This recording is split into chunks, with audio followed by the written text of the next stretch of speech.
pretty powerful. Thank you, Lynn. Thank you, sir. Thank you very much. Thank you. I think that commitment certainly is felt across this audience.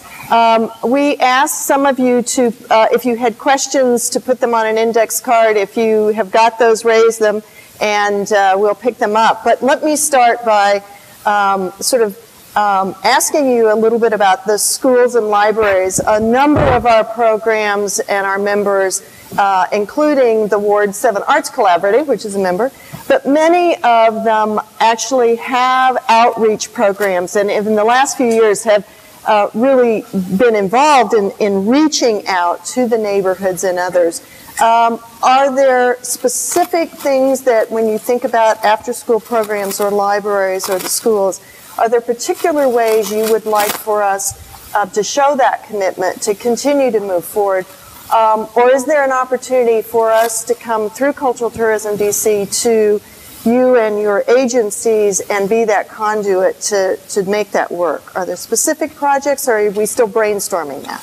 Well, I think one of the most important things you can do is to be a nexus to a lot of these organizations. A lot of them don't have a lot of money. They have the commitment. They don't have necessarily a lot of staff. Sometimes it's only 1 or 2 people, and they may not have a lot of that kind of human power to be able to dedicate. I think if cultural tourism could take a lead role in coordinating how we put projects together, to come with suggestions and say, here's how we think we can use our libraries, here's how I think we can use our schools, here's how we can use our recreation centers, and do that on behalf of the panoply of organizations that we have across the city. Frankly, that's the kind of advocacy that will allow us, I think, to make the maximum use out of what we have available. Again, we are definitely hurting for dollars, and we're going to have some very difficult times in the next couple of years. But I think, we're not hurting for facilities and wonderful facilities with our rec centers and with our libraries. The question is, how do we maximize the use of those?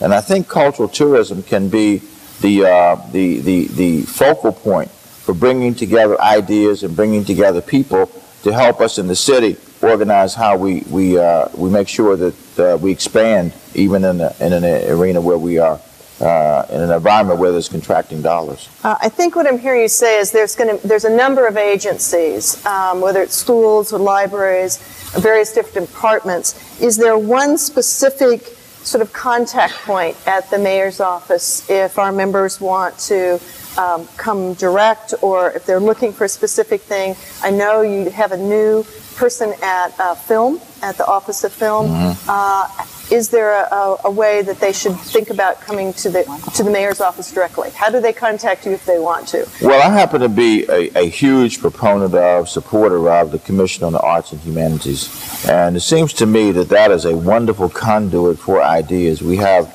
wonderful people who are on the commission.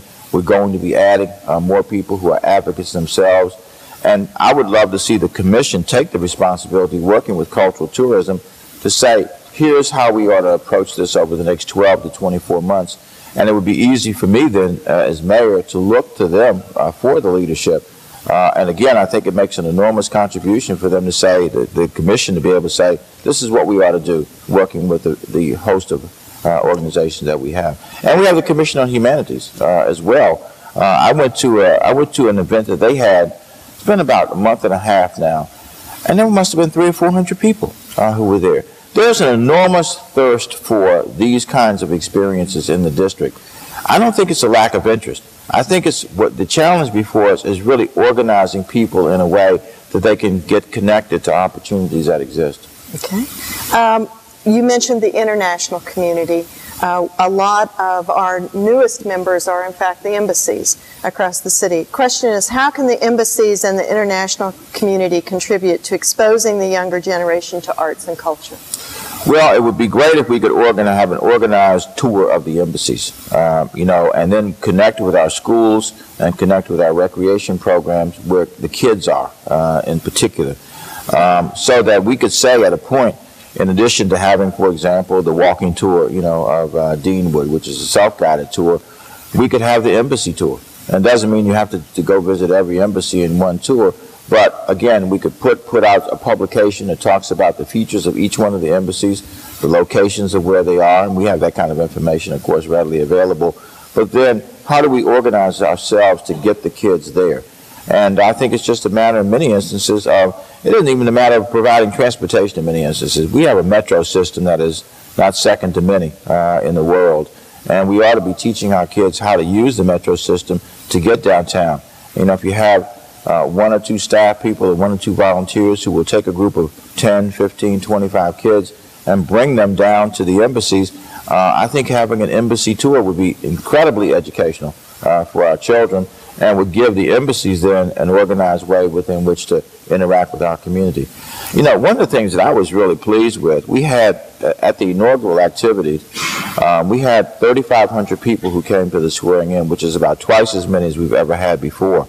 But what a lot of people didn't realize is that we had 73 embassies and chancelleries that were represented at that swearing in ceremony that day. And what I came with, my takeaway from that was an enormous interest in being not just in the District of Columbia, but of the District of Columbia. Thank you.